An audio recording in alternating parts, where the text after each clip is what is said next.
Tækniskólinn hefur tekið þátt í söngkeppni framhaldsskólanna frá því 2008 eða frá því skólinn var stofnaður. Við erum búin að vinna keppnina 3 sinnum, fyrst 2011 með honum Degi Sigurðssyni.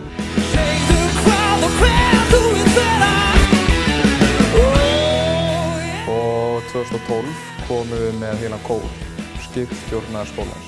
Og svo núna síðast, 2014, þá kom hún Sara Pétursdóttir eða Glói, eins og við þekkjum hana best.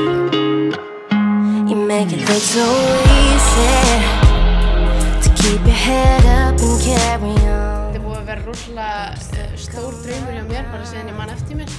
Og áður en ég tók þátt í keppni var ég mjög feimin, en þessi keppni var rosalega, mér fannst þetta var rosalega óvænt fyrir mér að vinna eða eitthvað. Eina sem ég var að hugsa bara að gera það sem mér finnst best, bara njóta þess og bara fá góða reynslu út úr þessu.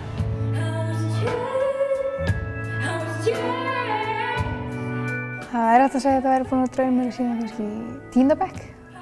Þá ætlaði ég mér að taka þátt í söngkeppni framhaldsskóla. Ég sé sjálf eftir 5 ár, halda árum að gera þetta, sem þykir gaman að gera. Og ég var stuð fyrir að syngja á sem mikilvægst.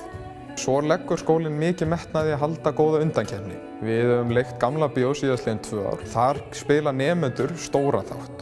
Nemendur fá tækifæri til þess að stýra ljósum, hljóði. Það myndast mikið stemming meðal nemenda þegar þeir fá að taka þátt. Það var bara frábært að geta tekið þátt og virkilega starta einhvern feril og gert það sem mig langar að gera restan af lífinu mínu.